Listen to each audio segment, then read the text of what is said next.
Hello, I'm Miss Vera and I'm a storyteller. I have a really special book to share with you today. It's called There's No Such Place as Far Away, and it's by Richard Bach, and it's illustrated by Wegun. The illustrations are just beautiful in this book. I first read this book when I was around 16 or 17, and at that time I had actually just lost my mum to cancer. So obviously I was feeling very sad. And this book has a beautiful message in it for if anyone is ever missing someone or feeling far away from someone that they love. It's a beautiful reminder that the people that we really care about are always with us because they're in our heart. Anyway, would you like to hear it? Get comfortable and we can begin. I'm going to wear my glasses today. There's No Such Place as Far Away by Richard Bach and illustrated by Wegun.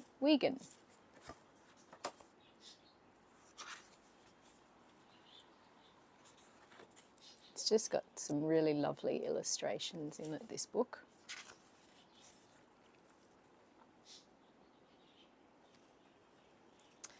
Ray, thank you for inviting me to your birthday party. Your house is 1,000 miles from mine, and I travel only for the best of reasons. A party for Ray is the best, and I am eager to be with you.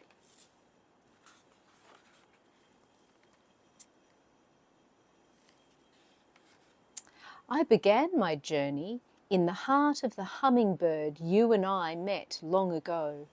He was friendly as ever, yet when I told him that little Ray was growing up and that I was going to her birthday party with a present, he was puzzled.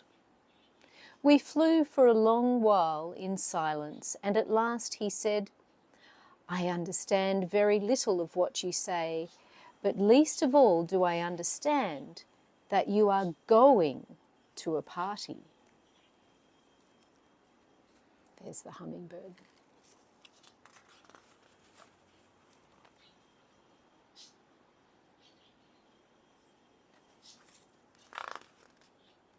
"Of course I am going to the party," I said. "What is so hard to understand about that?" He was quiet, and when we arrived at the owl's home, he said, "Can miles truly separate us from friends? If you want to be with Ray, aren't you already there?"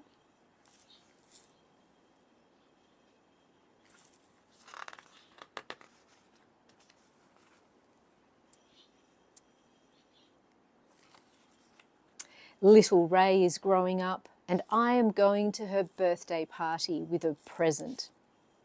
I said to Owl. It felt strange to say going like that after talking to Hummingbird, but I said it in a way so Owl would understand. He too flew in silence for a long time. It was a friendly silence, but as he delivered me safely to the home of the eagle, he said, "I understand very little of what you say, but least of all do I understand that you call your friend little."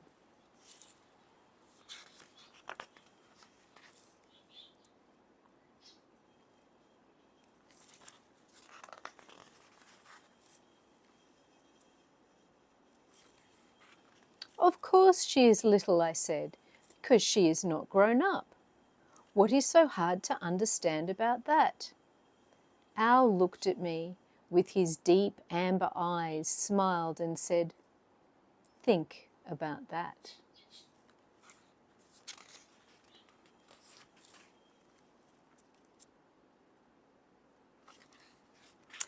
Little Ray is growing up, and I am going to her birthday party with a present, I said to Eagle. It felt strange now to say going and little after talking with Hummingbird and Owl, but I said it that way so Eagle would understand.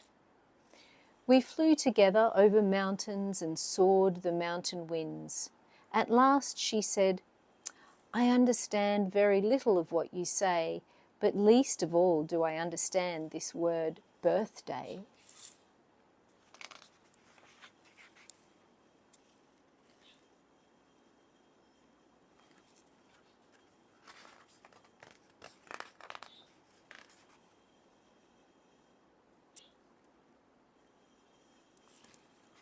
Of course, birthday, I said.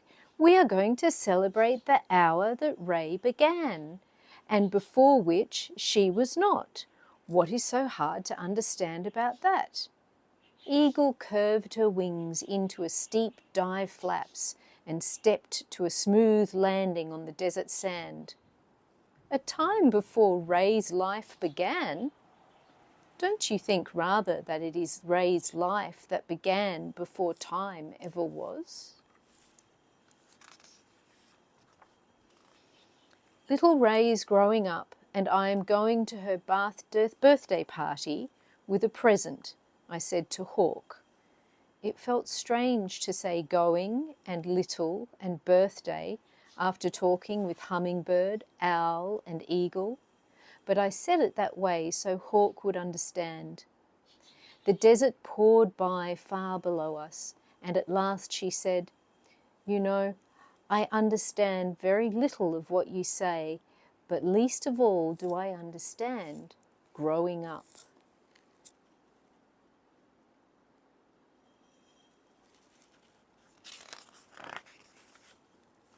There's little Hawk.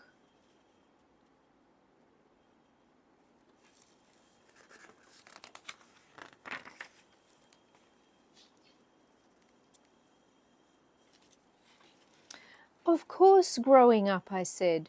Ray is closer to being an adult, 1 more year away from being a child. What is so hard to understand about that?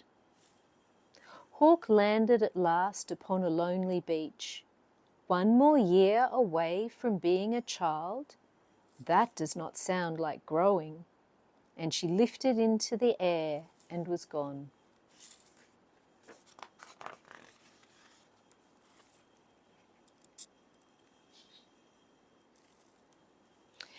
Seagull, I knew, was very wise. As I flew with him, I thought very carefully and chose words so that when I spoke, he would know what I had been learning. Seagull, I said at last, why do you fly with me to see Ray when you know in truth I am already with her?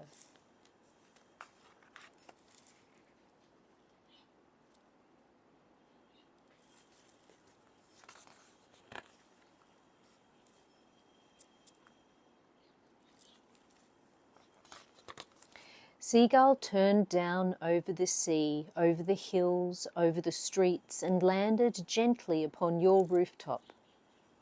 Because the important thing, he said, is for you to know the truth.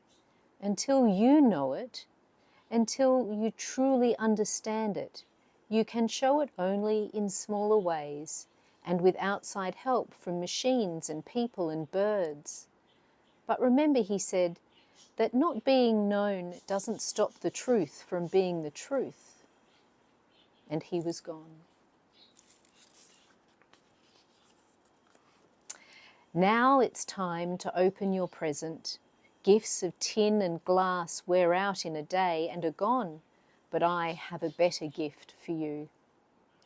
It is a ring for you to wear. It sparkles with a special light and cannot be taken away by anyone. It cannot be destroyed. You are the only one in all the world who can see the ring that I give you today, as I was the only one who could see it when it was mine. Your ring gives you a new power.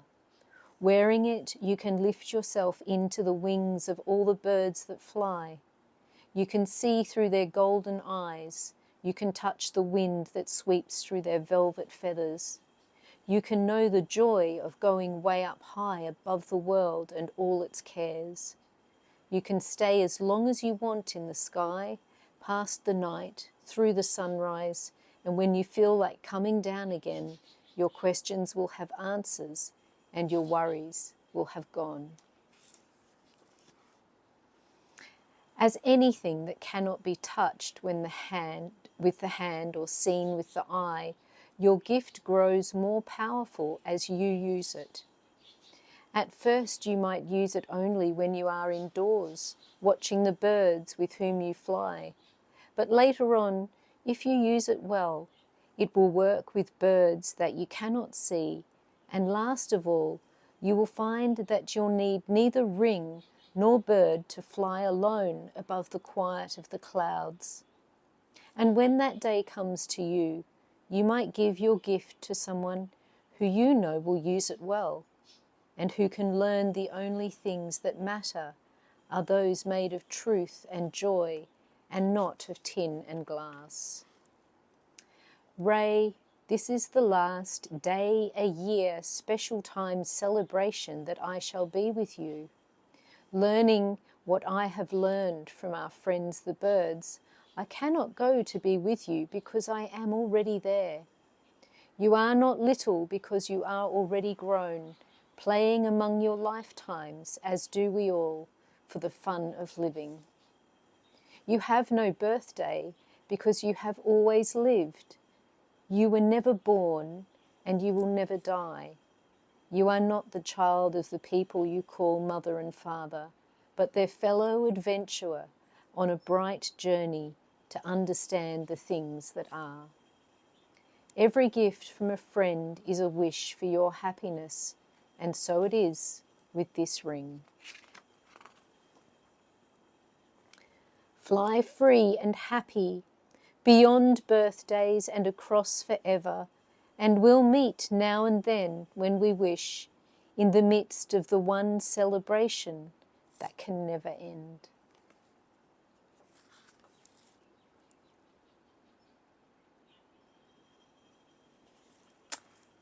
I found that a really beautiful book. Richard Bach has some amazing works. If you're interested, his most famous book is actually Jonathan Livingston's Seagull, which they turned into a movie, and Neil Diamond did the soundtrack. Absolutely brilliant. They used real seagulls. It was incredible. Anyway, if you'd like more, I will definitely explore more of Richard Bach's works. He's one of my favourite authors. I hope you enjoyed that. And if you are ever missing someone close to you and you feel like they're very far away, remember that if you love them and if they're in your heart, they are always with you. Mwah. Until next time, thank you for joining me. And please subscribe and give me a like so that we can have lots more story times together. Bye for now.